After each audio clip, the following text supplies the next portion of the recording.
You're listening to BQN. Assimilate the audio.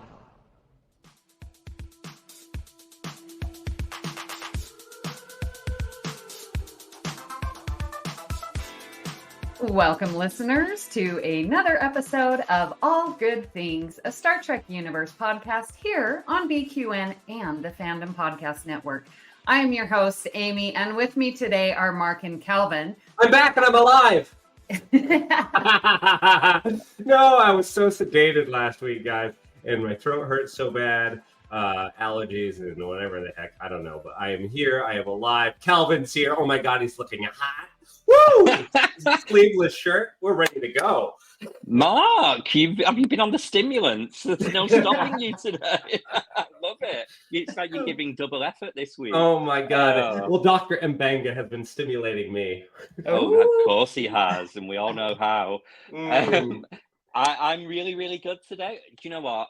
I know it sounds a bit dramatic to say, but the weather really affects my mental health, and we've had rubbish weather the last week, but the sun has come out to play in the last 48 hours. And I mean, I don't have allergies, but I feel rejuvenated and really just blissfully happy. We've been doing the garden today. So lovely. So lovely. Oh my goodness. What about your weekend, Amy? Oh my goodness. Well, I spent last week with my father, who is in Texas, and they have had terrible weather, rain nonstop. I felt like I was visiting you, Kelvin. But it was wonderful to visit with my dad. I hadn't seen him in actually 2 years, so it was long overdue. Spent a week with him. Did get to visit with a high school friend that has moved there, and a wonderful Trek friend, Adam Harker, is in the Dallas area. So went and visited the Gayborhood in Dallas, a wonderful drag show and country honky tonk drag. I loved it. It looked a lot of fun on social media, and I just kind of did an eye roll. Amy does Dallas, and she did. Oh my God. It's definitely got me ready for Pride Month, so I'm just very happy that we get to celebrate Pride. I am a very, being an ally has enriched my life so much, and I'm just very grateful that we have this diversity here, and I'm excited for Pride Month. Oh, happy Pride Month, everyone. Happy Pride. Well, Christos and Kristin are returning the ISS AGT to BQN headquarters. I see what you did there. We'll see them in the finale then, I'm sure. This is the bridge. All hands to emergency escape pods. Escape pod! You guys, this is the last time we're going to be using our escape pod for the unforeseeable future. There is no release date of anything coming up. Just, maybe in the fall. What is that? It's not a date. So we are going to discuss Discovery's final episode, finality, life itself. Wow. Kelvin, let's start with you. Well, I mean, I'm just to compartmentalize what I'm thinking. I like to think of this as 2 episodes. There's the conclusion to season 5 and the story with the progenitors. And then you've got the little epilogue add-on bits they went back, fortunately, to shoot to wrap up. So I'm going to start with the progenitors story. I enjoyed it. I did think it was a lovely wrapping up of the story.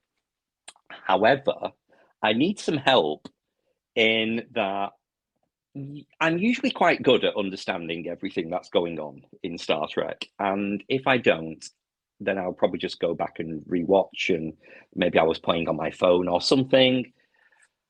I haven't gone back and done a rewatch yet because it is quite a long episode. I didn't make the time to do so. But I'm not going to lie, I don't really think I understand what the progenitors' technology did or does.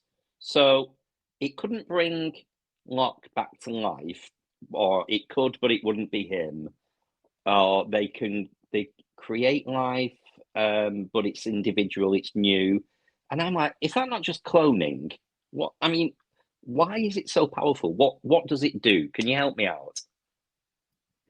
Yeah, I am with you. I mean, and we learned that the progenitors, it's not even their technology. They're That's just the right. stewards of it. So something created this that they found, and they decided to feed all the worlds that were already there. Yeah. But yeah, I don't know how. I got the whole Burnham deciding it was too dangerous. Yes. Let's get rid of it. It was very Captain Janeway with the Omega molecule technology. The final frontier has some limits, and we're looking at one. It was all that, but we know what Omega did. We know that it was very destructive power source, and in the wrong hands, very unstable. What did the progenitors technically? Was it a bit like Genesis? Could it just be used for terraforming to eliminate a planet and then bring it back in? I don't know. And then you've got the other question of, well, if it wasn't their technology, whose was it? Are we going down the route here of not wanting to maybe upset people with religious values, so you could kind of reinstate the concept of a creator, a god?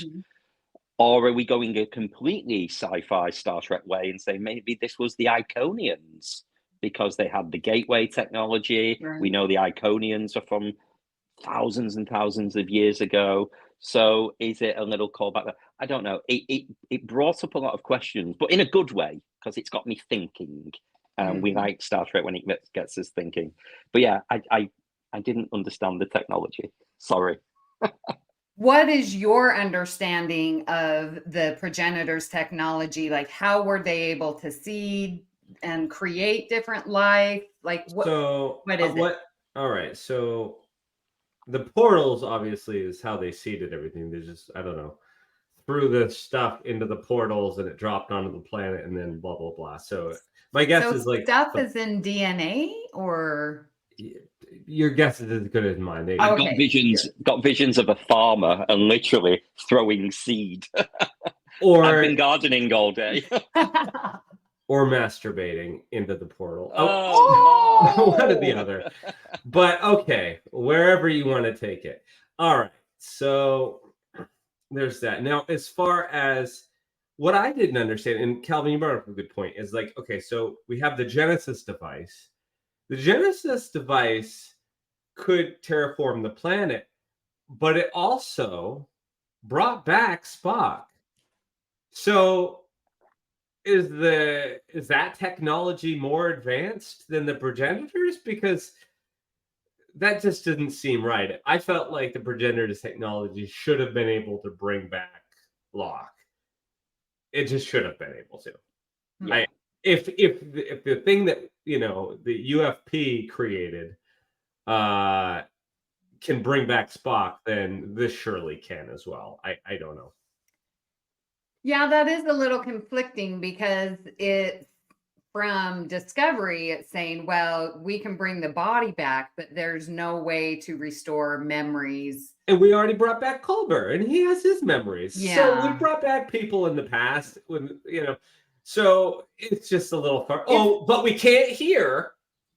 Yeah. Okay. It's convenient. I mean, just think about us talking about Rascals. Like, they went to Kid, but they have all of their experiences and memories and personality. Like, that's a transporter. And you're telling me this progenitor device can't do that when a transporter was able to? Yeah. It's in the story. You just gotta, Yeah. I don't want to be underwhelmed by it because it is supposed to be this all-powerful, dangerous, creation-like device. And for us to say it's usurped by Iconians, the Genesis device, simple terraforming, or even a mushroom, it's not good, is it? Yeah. No. What? But I agree with you, Kelvin. I did like the wrap up of it. I love that, you get to what is like your reason. What do you want to? And she's like, we've got the diversity. We're good. Let's just put faith in humanity and hope that we can come together to be united. Whatever that saying was, the many into one or whatever. Mark, how did you feel about the second part, the epilogue? Is that what we could call it? Yeah. It was everything that Discovery haters hate about Discovery lopped into 30 minutes. It was a whole lot of like Michael Burnham, a whole lot of crying, a whole lot of hugs. Just, I don't know, like a convoluted story that goes nowhere, does nothing. I don't know. Like it just, I liked actually the finale of the season. I thought was really strong. If that's where they were going to end it with the Progenitors, even though I have my sticking points clearly about the powerfulness of that technology, I thought it was done really well. I was excited, especially at the beginning of that episode. I was like, wow, this feels like traditional Star Trek. This feels like Star Trek. This is really good. I was stoked. And through that whole thing, even the bit about Kovich being Daniels, I was like, oh, that's kind of a cool tie-in, like bow on the whole thing. I was like, I really like this. But then they got into the, okay, well, we got to end Discovery, so let's just make one final thing about Michael and have a lot of hugging and crying. And I'm like, okay, this is a big love fest. And they had Oo back, and they even brought back Bryce and Reese. There we go. I had to struggle for their names after 5 seasons or whatever. Well, Reese hadn't been anywhere, had he? He was the one that kind of got most of the action of those guys this year. But they didn't have any dialogue. It was just all hugs. Like, we'll pay you to come back and film a scene of just hugging. Yeah. Nah. So I think I read this on social media. It sounds quite obvious when you say it, but I didn't think about it in these terms. Those secondary characters clearly were not main cast members on the show. So they don't have the same contracts, probably obviously the same pay. And if they get other work, they get other work. Then they don't have to be there all the time. So it was confirmed that Oo and Detmer, the actresses, had other assignments. And then because of the timing of the reshoots, obviously it was about a year later, if not 18 months, they could come back for that. And I'm all right with it. We have to stop trying to make Discovery something it wasn't, especially now it's done. Let's enjoy those peculiarities of what made Discovery. The main cast were the ones on the credits. This would be like me saying, why is Nurse Ogawa not in every episode of TNG? Well, because she isn't, and that's fine. So it's great that those characters became favorites of ours, but they were never supposed to be there all the time. So I made peace with that aspect. But they got somebody to sit in OO's seat that looked just like Oo. It's like, oh, let's put another random black person now. Also, they did the same thing with Bryce. Like, let's just throw another, person of color in there. Like, it's like Indiana Jones taking off the the gold, the gold thing, and putting on. I can see the meme. It's a little. I don't know. Like they should have put an alien or something. Like because in that regard, it looks like they're just swapping out. Okay, we're losing one person.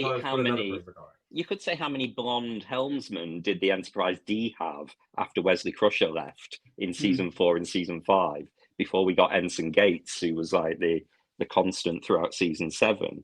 I don't think they've just gone, let's get another black person who looks like the person we're replacing. I think that's just continuing the diversity of the casting of Discovery, that they want lots of people of color and representation on screen rather than it being about the actress. Now that it's finished and looking back, hindsight's 2020, I wonder if we got such a impression that this is our main cast, including the secondary, as you were talking about, Kelvin, because when Discovery was announced, especially at Star Trek Las Vegas, the entire cast showed up and they're like, here we are, I'm the pilot. And so they're saying what they are. And just think about that, like with TNG, say like the beginning of season 4, and we've got Beverly Crusher and Nurse Ogawa and Lieutenant J, and they're introduced, and here we are, and then we only see them a handful of times, like we might feel duped, like where are they? I feel like that sort of happened with Discovery when really the main was Burnham, Saru. Yeah, it's almost like we as fans we're in such disbelief about this very different concept of a show that it was the Michael Burnham show, and it was supposed to be. And so many different shows center around one pivotal main character, and everybody else just helps move the story along. Now, Star Trek has never done that. Yeah. But there's nothing wrong with doing that. And they made it explicitly clear, but we were just denying it constantly for 5 seasons, saying, we want more of the helmsman's backstory. Well, you're not going to get it. Yeah, very true. Going back to the epilogue, though, I do like this. I like the simplicity of the ending. We go on about these cataclysmic, universe-changing scenarios in Discovery. I just like that everybody had a very quite simplistic, happy ending. I like that Burnham just got married to Buck and had a kid, and he was in Starfleet. I like that just Saru had a lovely wedding, and Tilly became the longest-serving instructor at the academy. Lovely, great, nice. Yeah. Nobody died. Yep. Yeah, I know. Yeah. They brought Chip back using DNA, and then they killed him again. I wasn't able to watch because I was with my father. I had no spare time. So I watched it on the plane ride coming home at like midnight. It was ridiculous. And everyone was, no spoilers. Well, I did hear about Daniels and Kovich, but I really liked that connection. But everyone was like, it's a tearjerker, it's a tearjerker. And so I'm on the plane and I'm getting, now to the epilogue, and they're like having their goodbyes, and we see Burnham's son. And I'm like, okay, when am I going to start crying? Didn't have any tears. And I'm like, oh my gosh, am I like numb? What is wrong with me? Until the very last Let's Fly. And I saw Burnham's eyes, and I was like, this is the last time I'm going to see Sonequa Martin Green like live. And that's when it hit me, when it was like the finality of that Let's Fly. I'm getting teared up just thinking about it because I love the actors so much. And that's when I was like sniffling, and I'm like, okay, I hope people on the plane are wondering what's going on, but it did get me to tear up at that last moment. So I feel it was a good conclusion, a good bookend. There was a lot going on. I felt like this whole season was written knowing that it was going to be the last, because there was so much connection to the previous seasons that we had never seen. So I really think that this was Discovery's best season overall. Yeah, agreed. I gotta agree with Amy. I think so too. Especially, I think I talked to you like the beginning, maybe not the first episode, which is odd because every other first episode of Discovery has been amazing. But like what I was really into, like the second, third, fourth episodes this season. I was just like, wow, like this is really good Trek. So yeah, I had that feeling too. Like I really enjoyed this season. I liked they had a really good balance of being episodic and having this other story going on. And it did feel less, I guess, world altering. I mean, the stakes were still big, but it wasn't the same of saving all consciousness throughout the universe or something. Yeah. All righty. Well, let's get to today's topic. We are taking it from the top, part 9, and we are going to be discussing Strange New Worlds premiere, titled Strange New Worlds. Woohoo! Now, this premiered May 5th, 2022. You guys, that's just 2 years ago. I love that we're talking about a brand new series so recent. This marks, I feel, the second golden age of Trek, where this year we had 4 different series, and I'm using air quotes around series, that aired in 2022. So we have Strange New Worlds. Can you name the other 3 that aired in 2022? You go first, Mark. You take one. No, I could name them all, probably. What? All right, go until you're wrong. Well, Discovery also came out that year, or they had Correct. New Discovery. Season 4. Lower Decks. No, Lower Decks did not air in 2022. You're kidding me. All right, so Mark got one. Kelvin? Well, I probably would have guessed the same, actually, but considering you dropped the ball there, Mark, I'm going to go in with Picard. Yes, season 2. And then I'm guessing Prodigy. Yes, the first 10 episodes of season 1. All right, now, I feel that Strange New Worlds premiere is truly a spinoff. And I was thinking about it. We have never had this before in Star Trek with recurring characters.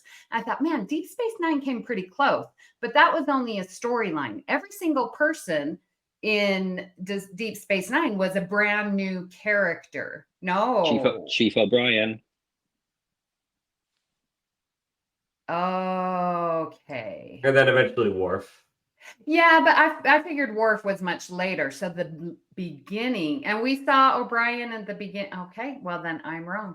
So this is the second spinoff with returning characters. Okay. Very good.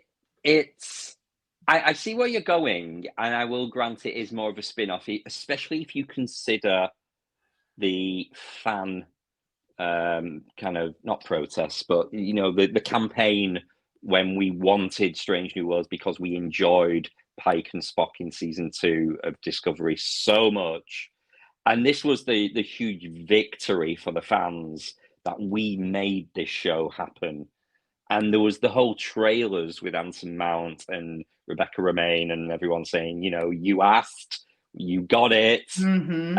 And, it's a shame we've not been successful yet with Legacy. But that's what they've been trying to replicate, is the success of the fans screaming for more Pike, Spock, number 1. Mm-hmm. So it was very celebratory when this show was not only greenlit, but certainly when we saw it. Oh, the beauty. And we gotta think that this is, DNA wise, the the longest pickup of a show in television history, because this is coming off of the DNA of the Cage. So after they made the Cage, they didn't greenlight Star Trek immediately, and they sort of went through and replaced all the cast. But this show is building on the back of the Cage directly. And you can argue, you say, Amy, that this is a spin-off. What is it spinning off from? Is it a spin-off from The Cage, or is it a spin-off from Discovery? Discovery is what I would say. Sure. But I don't know. Mark's point of The Cage, this show takes place, what is it, like a couple of years after the events of The Cage? Mm-hmm. And you could even almost call it a prequel series to the original series. Yeah. Mm-hmm. So there's a lot of ways of identifying where Strange New Worlds fits. Yeah. The setup. I brought this up. I brought this up to you guys before we started recording, but the setup for this, the premise, has so much similar DNA to The Cage, as far as Pike's, animosity, sort of about going back into space, him really not wanting to do it, and him getting sort of pulled into it, and then you meet Spock, and he's a little bit younger, a little bit more emotional than we'd see him later on. It has that little more naked. Yeah, a little more naked. There's the connective tissue with T'Pring in there that you'll see later, in the original series. So there's a whole lot of threads there to connect it to not only the Cage but the original series. I don't know. I think has more DNA in common with the original series and the Cage than it does Discovery. The characters appeared on Discovery, and visually it looks similar, but that's all I'll give it. Okay, well, let's jump to, because when we talk about taking it from the top, we talk about the hook and the promise. Like, what is the first episode going to, set up for the entire series? And I have to disagree with you, Mark, on that, because I feel like the hook for this episode and this series was directly related to Pike and him seeing his death from season 2 of Discovery. Like, that kept showing up more and more frequently than anything with the Cage or any other character. I felt like that was the hook. It's like, how is Pike going to overcome this major life-changing event and, go through and deal with that? I felt like that was the hook of this episode that tied it closer to Discovery for me. Yeah. So obviously fans of the chronology will know the menagerie from the original series with Pike in the wheelchair. So Mark, I mean, I'm not putting words in your mouth, but you could probably argue straight back to Amy and say, well, actually, no, this is more dealing with the events of the menagerie because it's about Pike becoming that character in the wheelchair. So it is all angles, but you are right, Amy. There's so much talk of the Boris episode of Discovery and the bloody time crystals and all that. But I don't know how to steal thunder from later. I like that it is capsuled and just dealt with and acknowledged to kind of get the series started. And it's not all about what happened in season 2 of Discovery. We just accept that as a little bit of a starting point to explain Pike's state of mind. Yeah. And I felt like the promise that we're getting for this episode was that, we're in the Federation, but especially with dealing with this quote unquote first contact, second contact with the planet, and how are we going to resolve that? And the Prime Directive and General Order Number 1, like, I feel like the promise of this series is that the ship and its crew are going to act and behave ethically, morally, based on the circumstance and not following a general order, not, just a generic rule. And I feel like that's the promise that we're getting because of how they dealt with the planet. Yeah. Where'd you get that from? Is that more is it more from the marketing of the series, or is it just from reflecting on what you see in the first episode?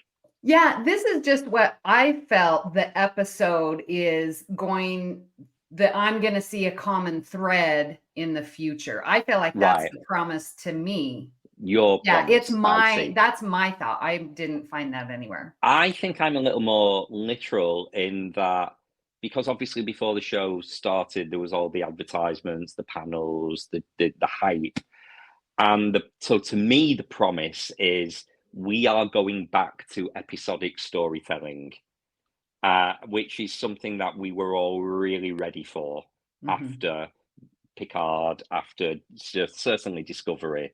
We wanted episodic Star Trek back that we could just pick and choose. And so the fulfillment of that promise is something to very much celebrate for me. But I found that such a point of difference of Strange New Worlds compared to the rest going on at the moment.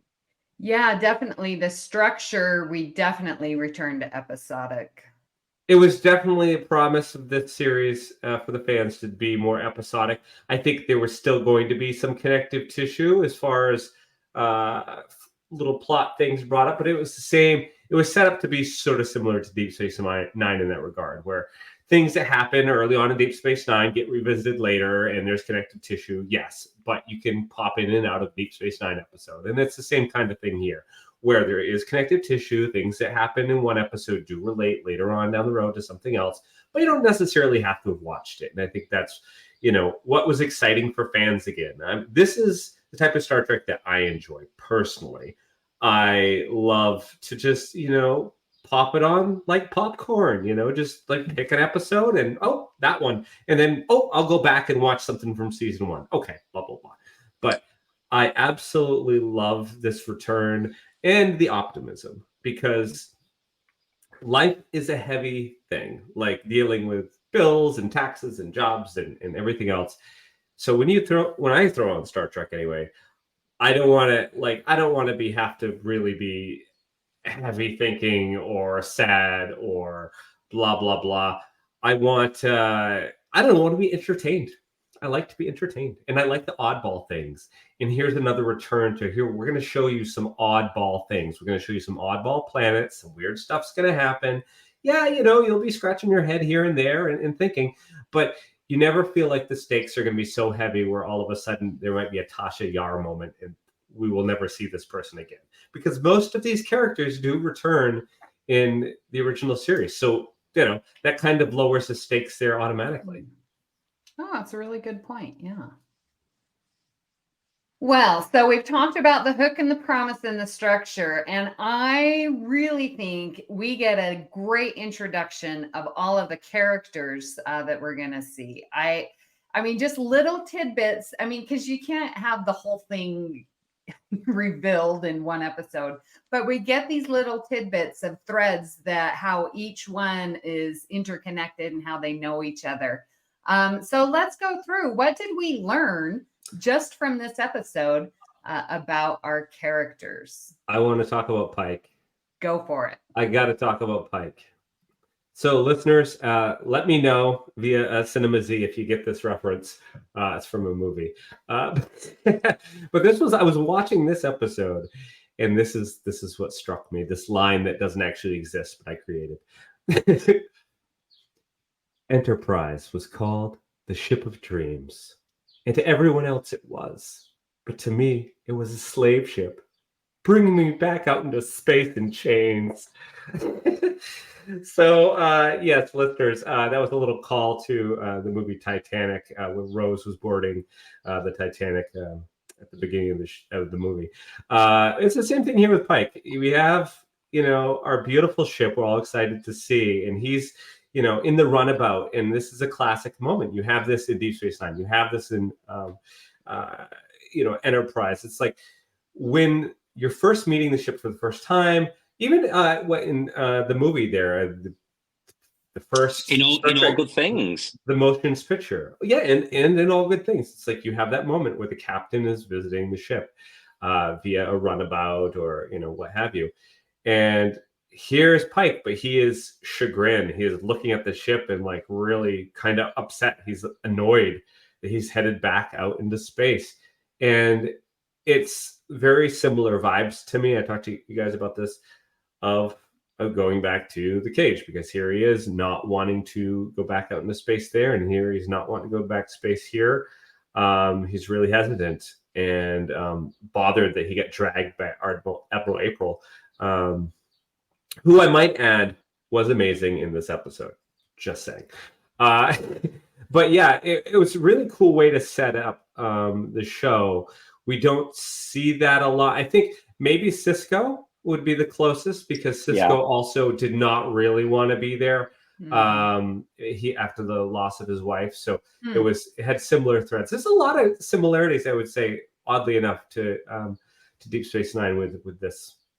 Yeah, I'm fascinated that you brought that comparison between the Pike as the reluctant captain almost, because that's not what I think of when I think of Captain Pike. I think of integrity, honor, vulnerability, and humor, actually.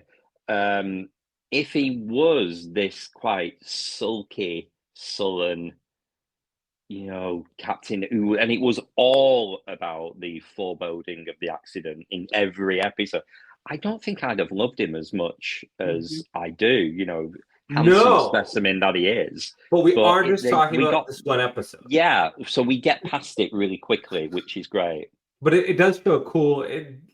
Speaking with what Amy was talking about, it's ties to Discovery.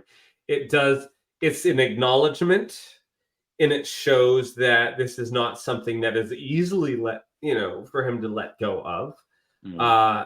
But through the course of the first few episodes, he's like, okay, and especially that season, by the end of the season, in that finale, which hopefully we get to at some point. Wow! We got to talk about that finale of season 1.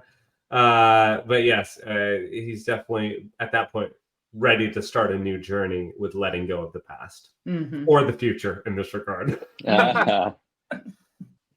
With Pike, we also learned that he's in a relationship with Captain Battelle, who I'm still not wanting to have him be in a relationship with Captain Battelle. And when I saw it, I was like, oh my gosh, I had forgotten that he has been with her, and that, that Rhapsody episode. And I'm like, oh my gosh, we still have Captain Battelle. Oh, I guess this is the relationship, but I still don't want to call it a relationship. Can I ask a question? So the scene at the beginning, the breakfast scene with the beard. Yeah. I couldn't understand what Captain Battelle was saying. It was very mumbly. And it would have almost benefited from subtitles.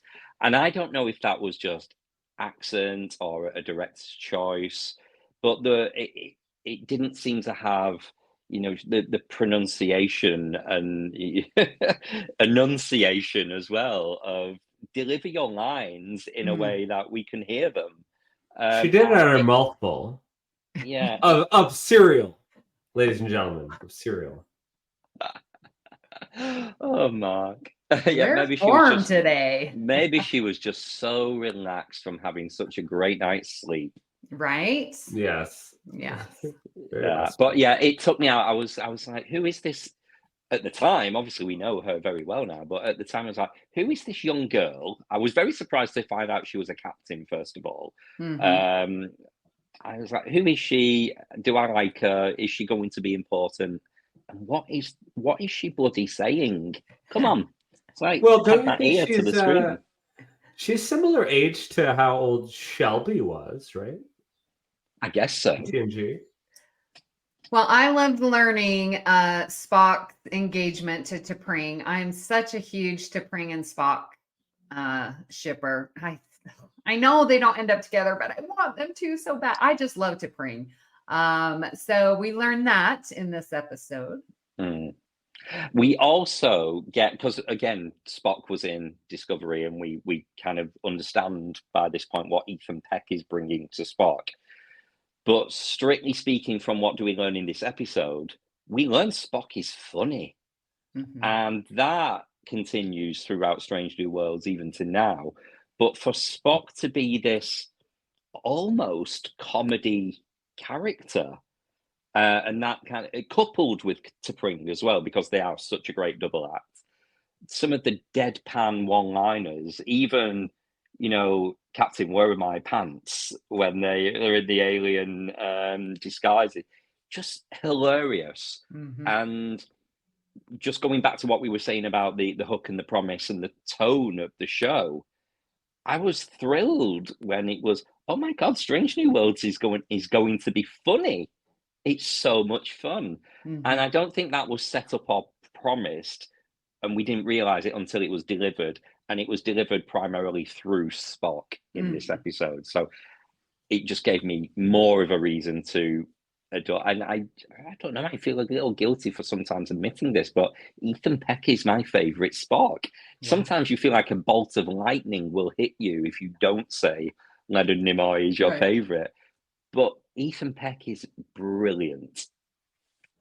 And if you watch the original series, it was the same with Nimoy, though. Like, a lot of the humor was from either his eyebrow raising or like a dry, deadpan comment that was humorous to everybody else except him. And they're bringing it back here, but like I feel like even more so, they've amped it up a little bit more. That's such a great point, because you're right, it is the same, but the difference with the original series for me personally is that I didn't really get the jokes, that they didn't land, because it was old storytelling in the 60s. The humor was different, the delivery, the corny music that they played with it all the time, the McCoy Spock banter. You're right, it had the same intention, but the way it's delivered in modern Strange New World, I get it, and it lands, and it makes me either belly laugh or just smile with love. And that's what I want. It's Strange New Worlds has got that kind of comfort blanket feel to it that the other shows of the same time frame don't really have. Yeah. You know, one thing that I learned and forgot was Nurse Chapel is Mbenga's favorite. Because when the person from the planet runs away and Mbenga's like, well, I'll work here and you go chase the rabbit. And she's like, you always give me the fun jobs because I'm your favorite. And I'm like, oh yeah. So I like their relationship that definitely gets explored more through the episodes. And I just thought that was fun. I'm like, oh, that's cute. And that comes back in that season 2 episode where you find out that they were both on that planet together in a really bad spot. They were both on stimulants. And that was a lot less of a lighthearted episode, but it does explain their dynamic of why they are so close. And I love they revisited that. So I was particularly excited of getting more backstory on the character of number 1, Una, Chin Riley, and maybe a little disappointed for this one episode, because she wasn't in it a huge amount, because she was the prisoner, and they were going to rescue her. And I know obviously there will always be hostage and captive situations, but I don't like damsel in distress in modern storytelling. I think it's a little bit lazy. So to almost relegate number 1 to the female character that requires the male lead to come and rescue, I was like, oh, we could have really done something better there. And it's hard to separate. It's really hard to put your mind in the frame of what do I think of this one episode compared to everything else, because that is solved immediately after this episode. We get loads of fantastic stuff for number 1. But yeah, I had huge expectations for what we would get with Una, and she was just sat in a jail cell for this episode. Yeah, I can see that, but we needed something to motivate Pike. Yeah. So that in and of itself tells us the relationship that he has with his number 1. Well, we finally get to meet a little bit more, a live version of Kirk's brother. So Sam Kirk appeared in the original series, also played by William Shatner, but he just laid there dead and had a mustache. So we finally got some lines of dialogue here from Sam Kirk. And it is interesting that they got an actor that strikingly looks like not obviously original series Kirk, but the Kirk that would come on, the Jim Kirk they would get later on. And is it, season 1, he made an appearance. He did. And then again in season 2 for a couple episodes. But they do look like they could be related. So I find that interesting. I loved all the way through the episode, they kept dropping the name Kirk. They kept saying Lieutenant Kirk has arrived, but they didn't reveal it until the final scene that it was Sam Kirk. So you were almost led to believe it was James Kirk. And then there was the switch and, oh, it's that character. And because of everything else we know about Sam Kirk from what we've got until the end of season 2, I was very surprised because I'd forgotten the line of dialogue when he comes on the bridge and hugs Pike, and Pike says, "Hey Sam, how are the family?" So does that mean Sam's already got his kids at this point? So because Kirk has the relationship with his nephew after Sam dies, I headcanoned, completely forgot that line of dialogue and assumed something's going to happen in the next few seasons and he has kids, he meets someone. But this led me to believe that's already the case. Unless how's the family meant how's your brother? I don't know. Oh, hadn't thought about that. One person that was new on the Enterprise that it didn't seem like Pike knew was Uhura, because she was a cadet and newly on board, but highly skilled. So we know that much about Uhura. Yeah, I'm going to have difficulty here because myself and Kristin were mentioning offline in group chat, we enjoyed this rewatch so much that we just carried on. So I watched Children of the Comet straight after, which is obviously a very Uhura-centric. So I'm trying to put that out of my mind and limit my commentary to episode 1, Uhura. And for me, what I found fascinating was this concept of a cadet on rotation in the different departments. That's not a phrase I've heard before in terms of kind of whether that's something done in the military. And I know they've had like Nog, when he was in his sophomore year, he went to Deep Space Nine and things. But it made me recall when I was a trainee, when I did my environmental health degree, my 3rd out of 4th year was serving with the local authority in all of the different departments of environmental health. So food safety, housing, public health, environmental crime. And I was on rotation for that year. So I immediately warmed to the concept of Uhura still being a student, being a cadet, and on rotation. So I love that. Yeah, it made sense to me too, as far as like she does need to get training from each department to learn a little bit and then figure out her place. And so I thought that was cool. She's getting to experience different parts of the ship throughout this first season. but is the Enterprise in this era, that's the flagship, right? So I don't know, that seems pretty risky to have cadets on the bridge of your flagship that's going, that's your number 1 ship. So pretty brave to do that. Yeah, what better place is there to learn? Yeah. Now we do get the story with La'an, that her family was killed by the Gorn and she was the only one to survive. That was probably like the heaviest of all reveals. And then, of course, we definitely see that more. But it was put out there. And I was just like, I watched that and I'm like, man, that is so heavy and so sad. And like, this is our tortured character for the season, for the show. That was the character that I think I aligned with the least through the first season. It just felt shoehorned. Like, I'm like, why is she, Noonien Singh? Like, what's the point? Blah, blah, blah. Why is she going to be so like aggressive? It just felt like, okay, like we're going to make a female character just really butch just to like, I don't know. To me, it just felt everything about her character felt very heavy handed. Now I'm saying that first watch.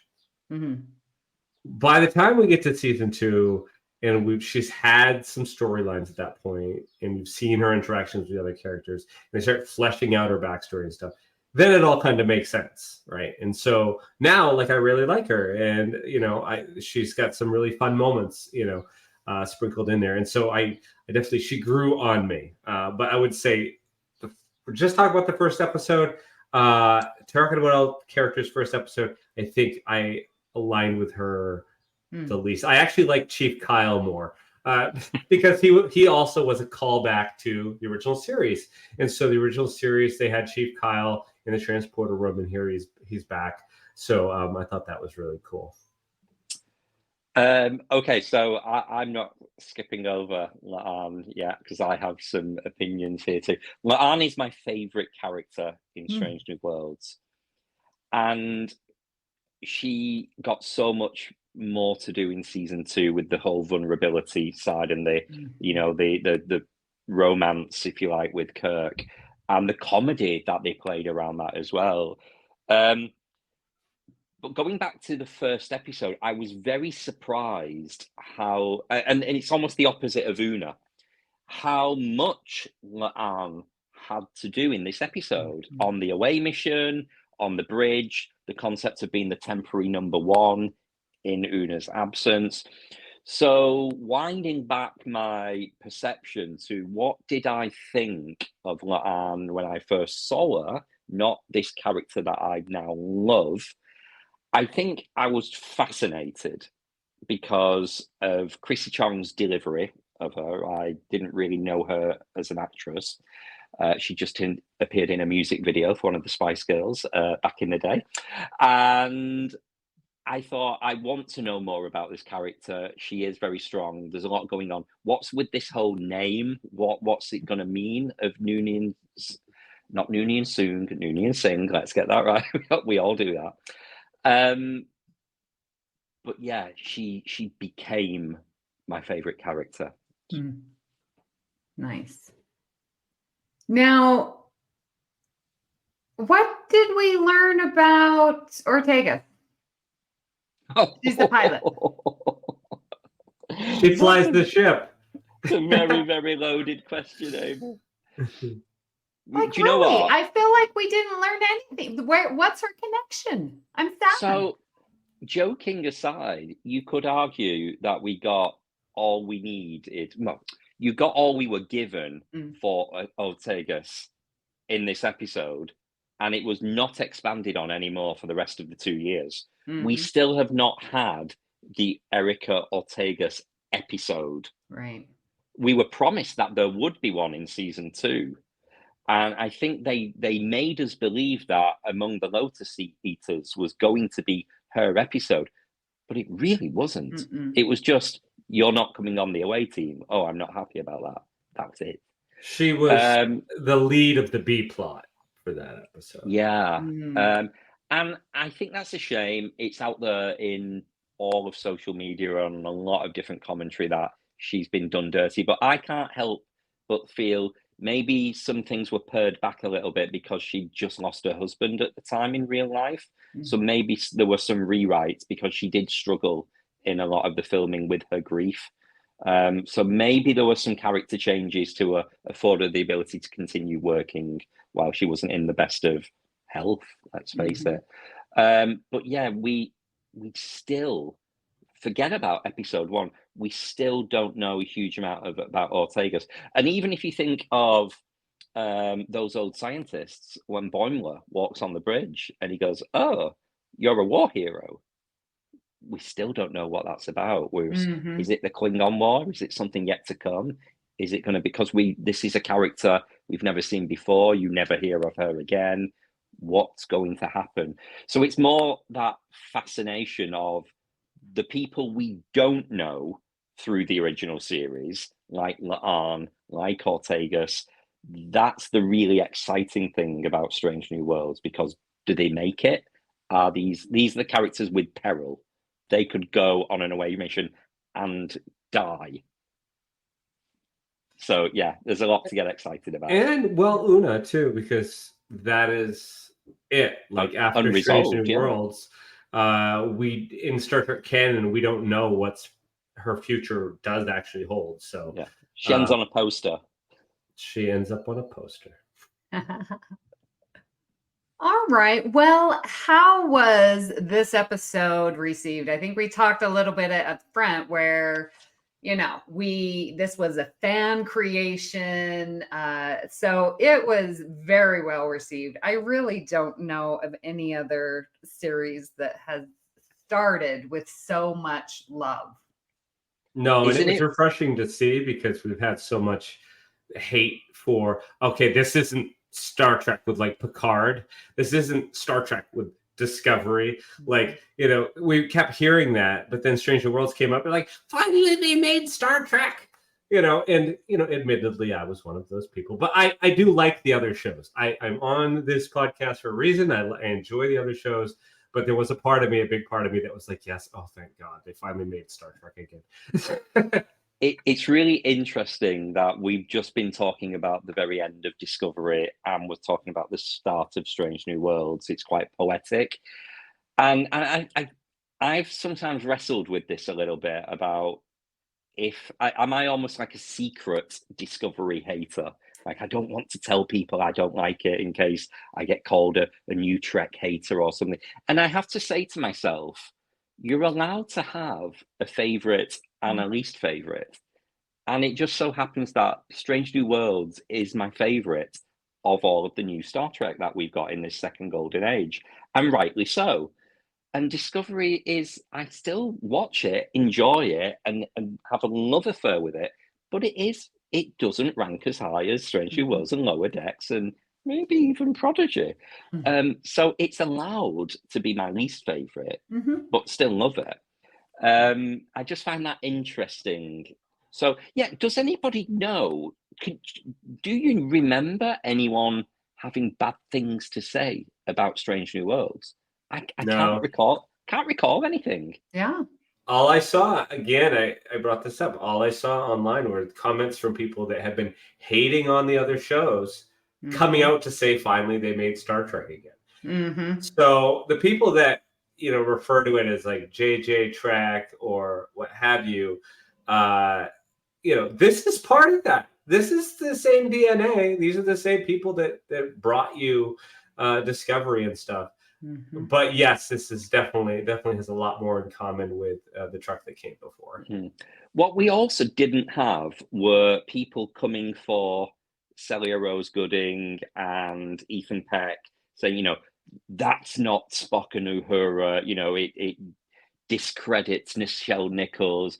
Everybody loved them and what they brought to those characters. Until we got to Kirk. Poor Paul Wesley. Oh, no, poor us. Hey, award-winning Paul Wesley.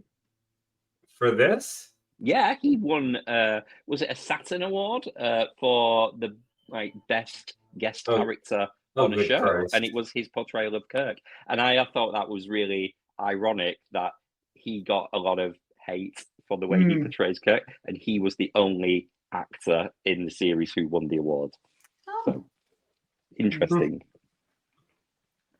Well, let's move on to some assimilations and regenerations for this episode.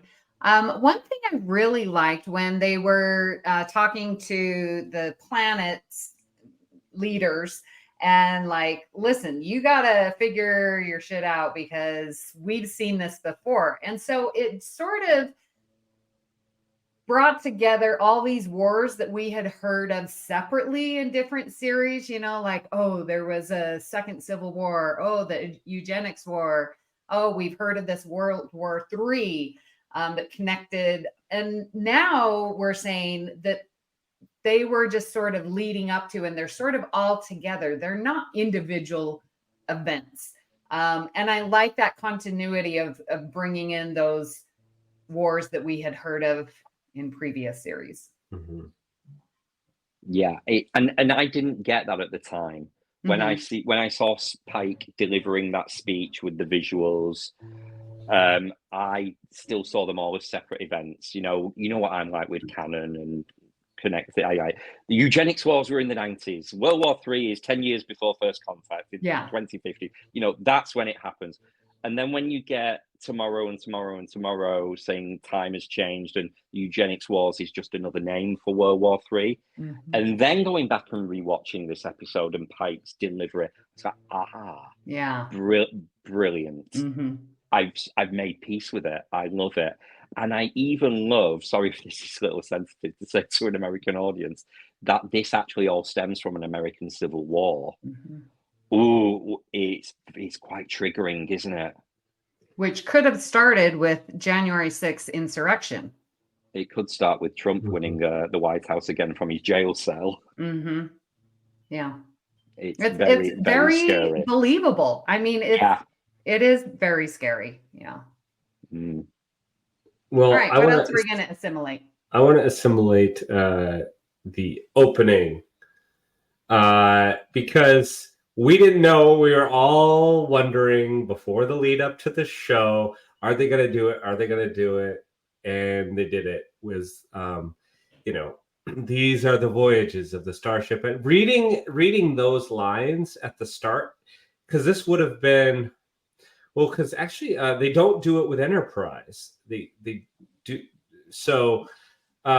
This is a return to that classic style. We have the Enterprise, it's the flagship, it's the hero ship, and here we are doing like the original opening.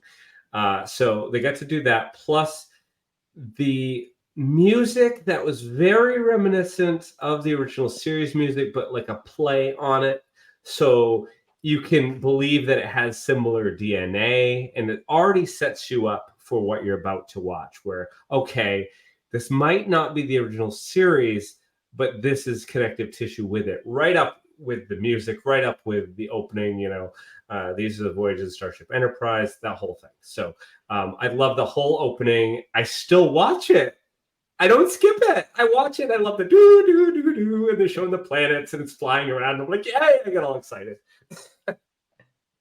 I never skip the intro for Strange New Worlds. I fully agree, Mark. It's beautiful. I'd like to assimilate the kind of the stepping stone from season 2 Discovery. I know we've mentioned that a lot already, but I think it was just enough that they mentioned Burnham in passing in one scene, and then the talk of the battle with the Kelpians, with the Klingons, with Control lighting up the sky, and the planet locally saw that happen. I thought that was interesting in itself. But there's no more else of Discovery. Even when we're in season 2 and Amanda Grayson comes to visit in Charades, there's no little scene on the side saying, "Oh, I miss Michael." It's she's gone. But this was just enough to make it relevant and understand where you are in the continuity of this is very, very shortly after the events of season 2. Yeah, it did put a nice pin in the timeline of where are we. Yeah.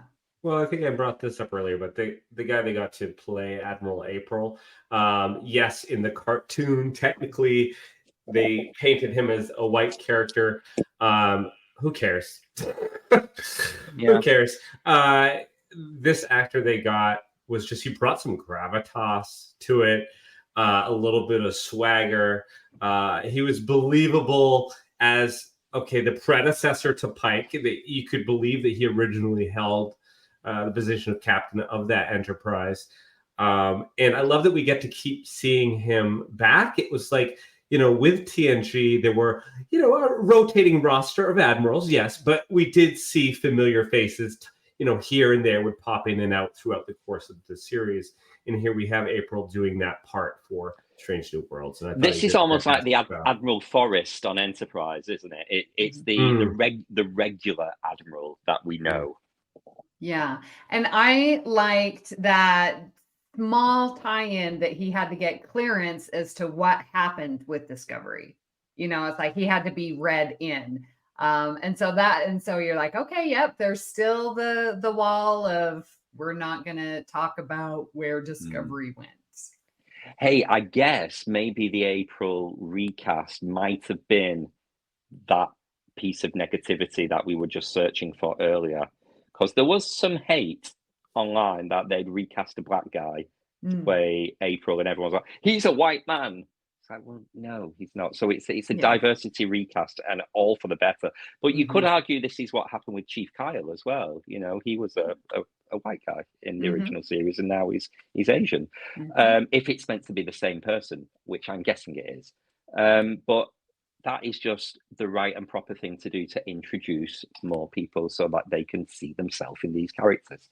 And I love that.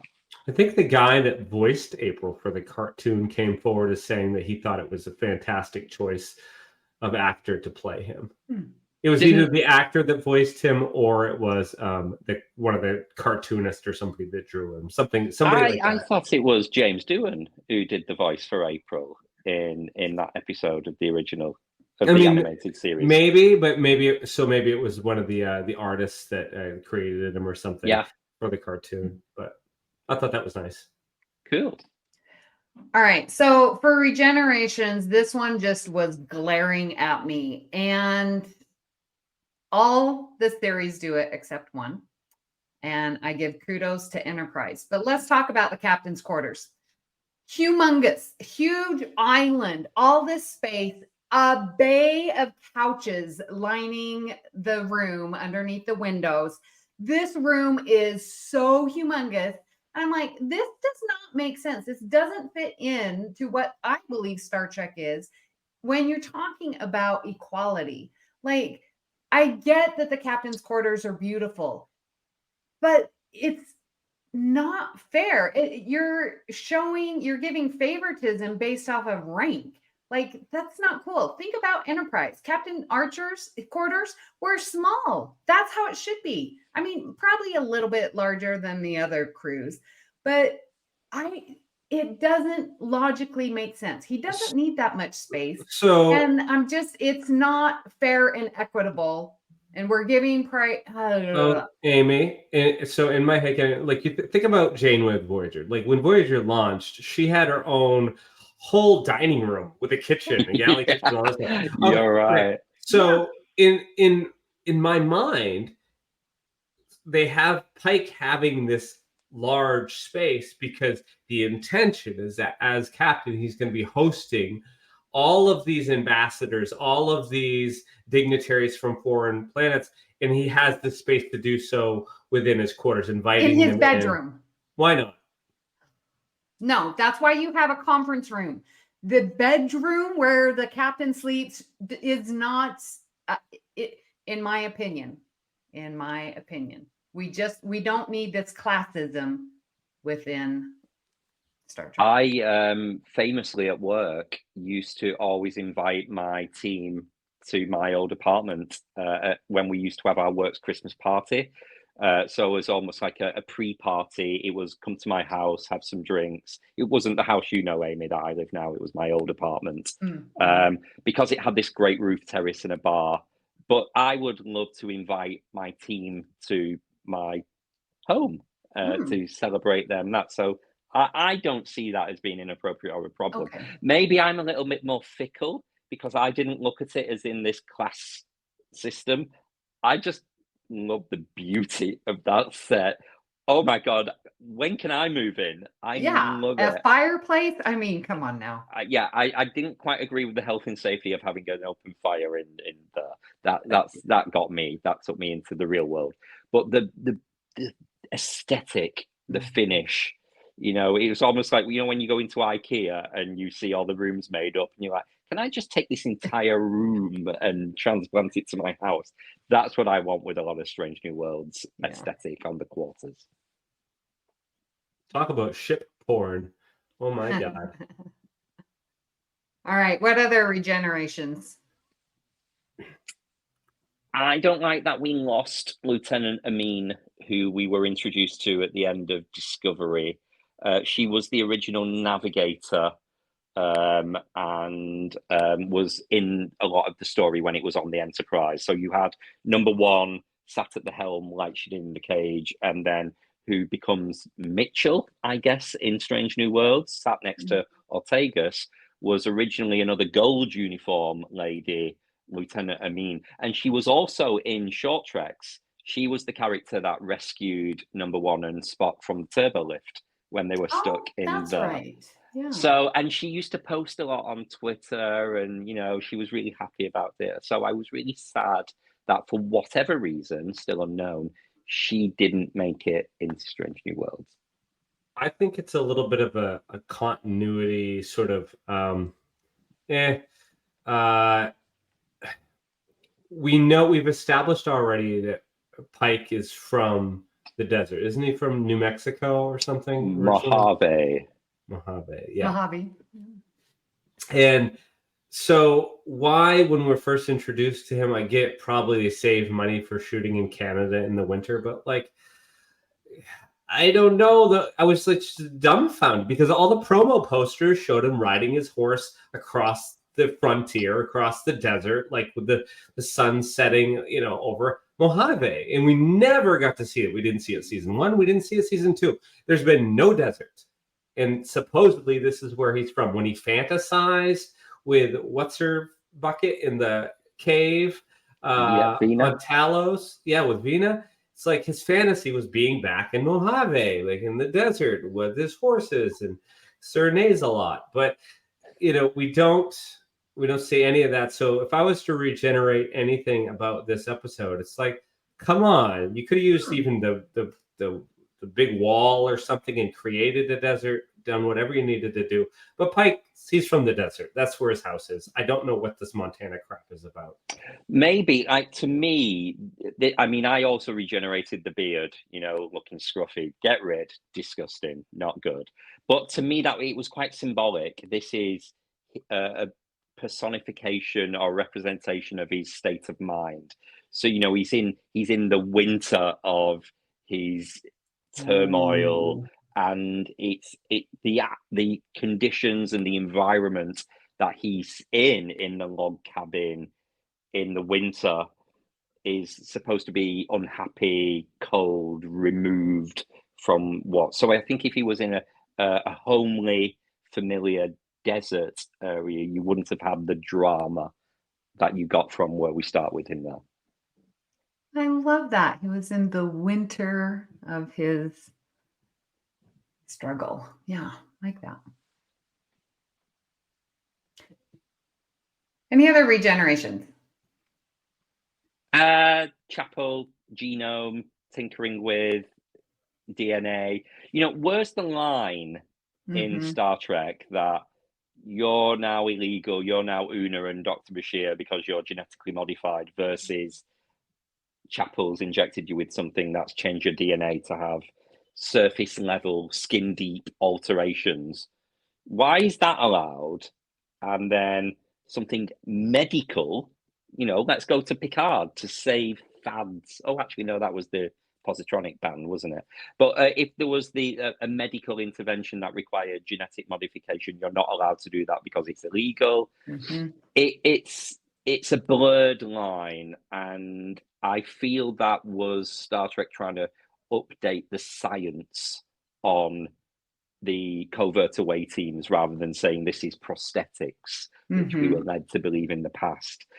I think prosthetics would have been fine. I don't think we needed the whole genome thing.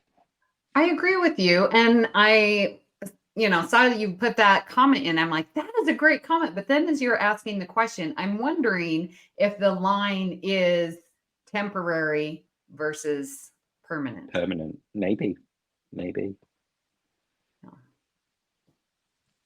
All right. Well, few trivia. Now, this episode, Strange New World, this is the 5th time a title was used from the opening narration, right, that you talked about, Mark, in the original series. Can you name the other 4 titles?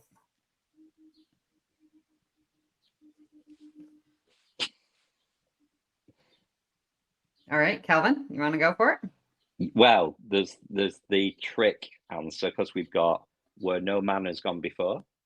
Correct, from the original series. And then we've got Where No One Has Gone Before from The Next Generation. We've got These Are the Voyages from Enterprise. One more. Strange New Worlds. Oh, that's this. That's this one. Yep, good job. Now there's one more. Have we had To Boldly Go? No. To Go Boldly?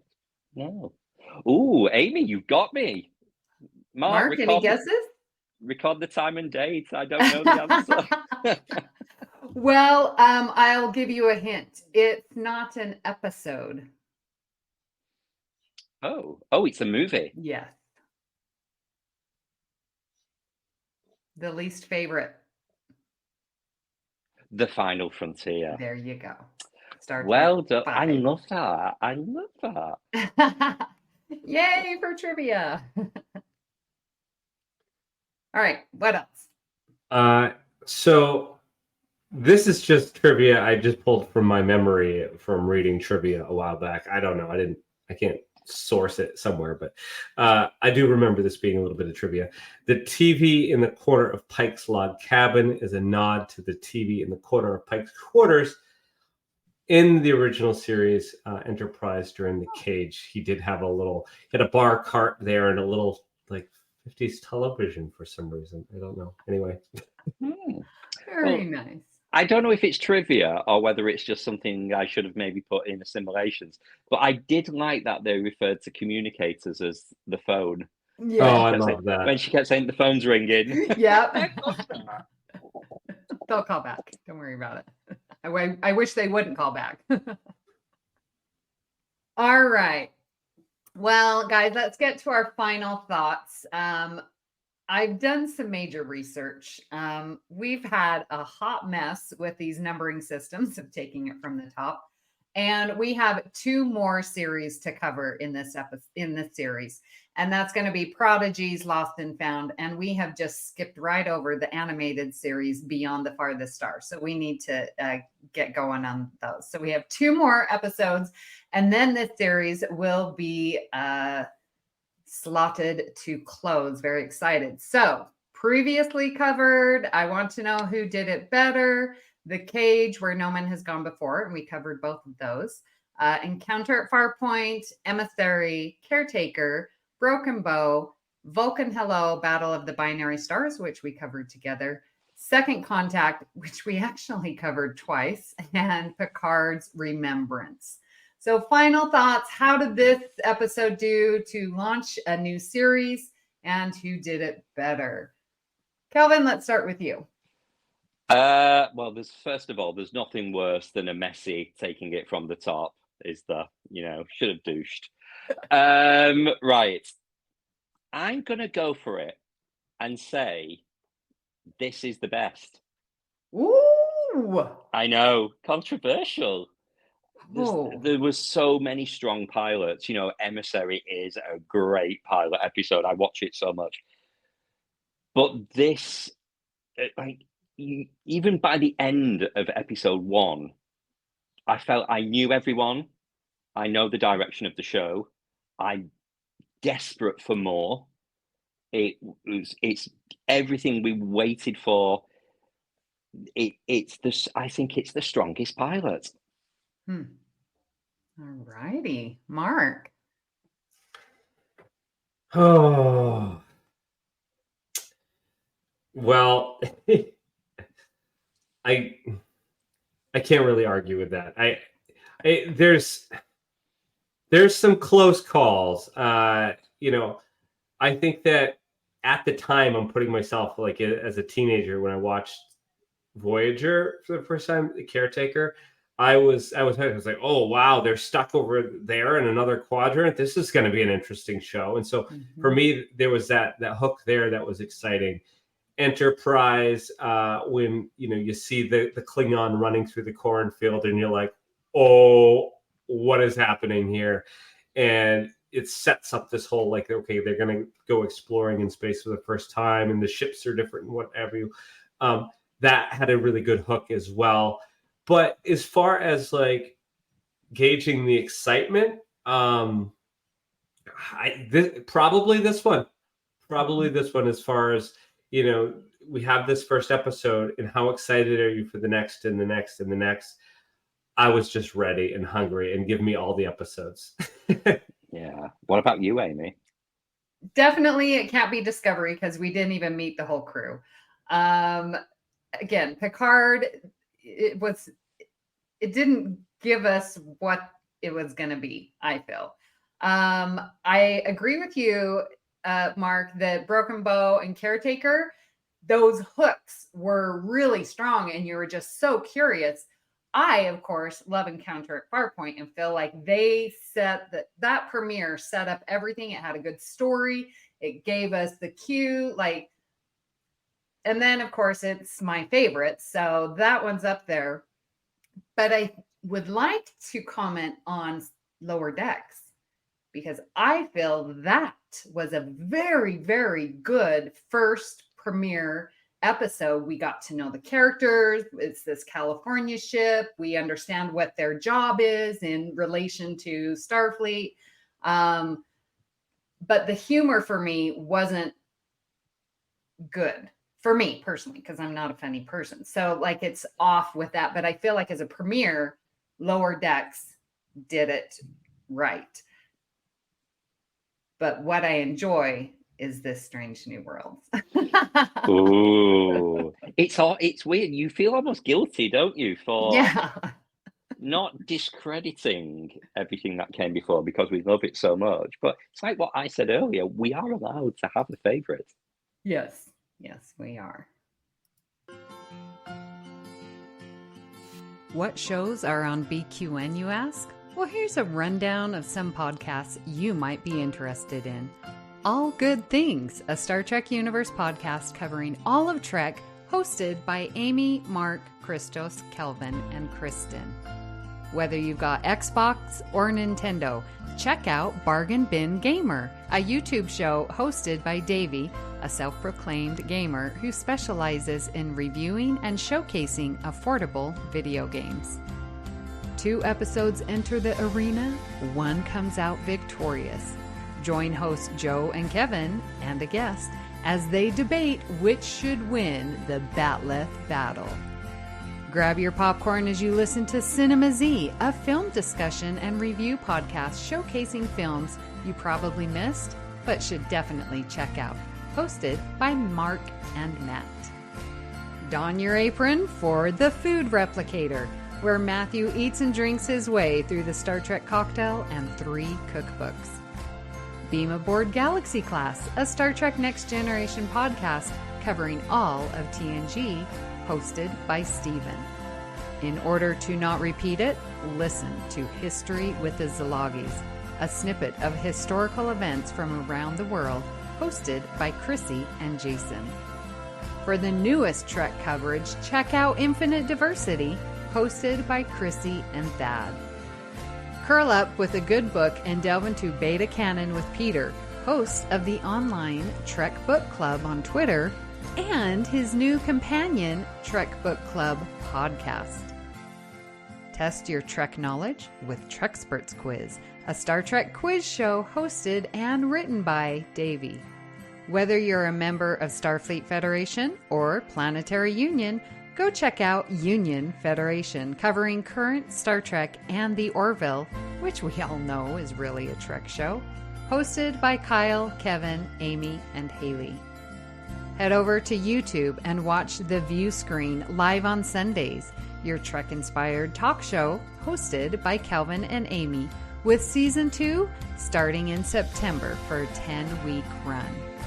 Spill the tea with Christos while he discusses current Trek news and events and explores the world of fandom via guest interviews, all with a LGBTQIA+ perspective on What's the Tea-Bab. And for our Patreon members, we have The Hive Mind with monthly script readings, Let's Fly, a Discovery reaction show, It's Green, a cornucopia of topics, Amy's Math Moments, a quick look at math moments in Star Trek. We know you have a choice of podcasts to choose from, and we thank you for listening to BQN. Assimilate the audio. Kelvin, what are we going to be talking about next week? Well, next week we are over to the Delta Quadrant to help the Doctor fill in a few gaps of those missing memory files to solve the mystery of the mysterious Ensign Jetal. We're going to be discussing Voyager's latent image from Season 5 in our medical ethics series. Well, we would love to hear what you thought of today's episode and hope you'll join our Facebook group, the BQN Collective, or on our Discord server to continue our discussion there. You can also reach us at All Good Pod on X, Bluesky. You can follow the network also on X, Bluesky, and Instagram at BQN Podcast. We've also partnered with our friends at the Fandom Podcast Network, where you can find us by searching their master feed. Links can be found in the show notes. So, Kelvin, where can people find you when you aren't hosting everyone at your magnificent bedroom quarters? Don't tell everyone I do that.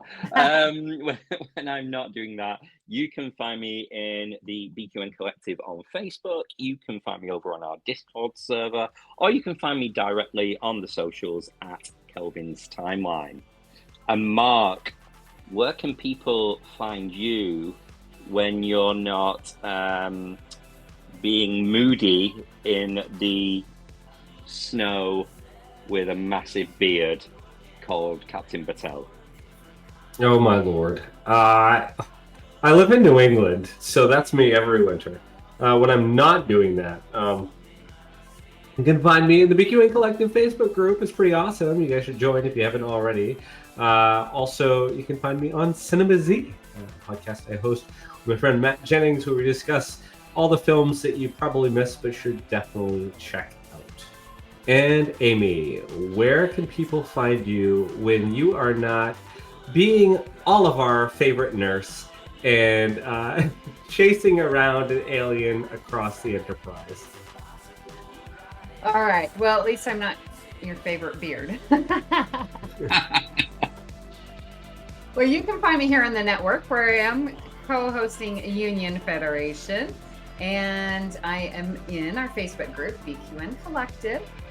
But my favorite place is our Discord server. Guys, join that. There is a new updated link in the show notes. Click it. Join me, Amy Nelson 522. If you'd like to help us keep all of our shows coming to you each week, you too can become a patron of this fine network on Patreon. For just $1 a month, you can join Let's Fly reaction shows, script readings, and enjoy our special Patreon-only shows, It's Green and Amy's Math Moments. Visit patreon.com/BQN to get all the details, and you watch those messages. If becoming a patron isn't your thing, you can still support our show by sharing our posts on social media, talking about it with your friends, or maybe hitting the subscribe button on Apple Podcasts or wherever you get your podcasts. Make sure you leave us a star rating and a written review, because that helps others find the show. Now, at this time, we have some very special people to thank, and they are our associate producers, Mahendran Radhakrishnan and Jenediah Seastrum. Very special thanks goes to Graham Kelly for our music, and of course, our one and only Mark White for our artwork every week. Thank you for listening. We hope you'll join us as we search out Bum, bum, bum, bum, bum, bum, bum, bum, bum. All good things. Now, what's the fourth? Oh, wait. Oh, okay, yes. And then we also had short treks. No. Did we? Yes, in 2022. Yeah, we had the Captain Pike one, didn't we? Oh, did we? I'm getting very confused here, Amy. I don't think so. We might need to do some fact checking here. Wasn't that the season 2 ones, Q&A and... No, I think they came straight after season 2 of Discovery, when Pike and Spock first went back to the Enterprise. Yeah. Because they were in the Disco Prize uniforms. Okay, Yeah. then Memory Alpha is wrong. But Prodigy, Discovery, and Picard, but they had short treks on there as well. So might have to edit They were that. streamable, not just not broadcasted.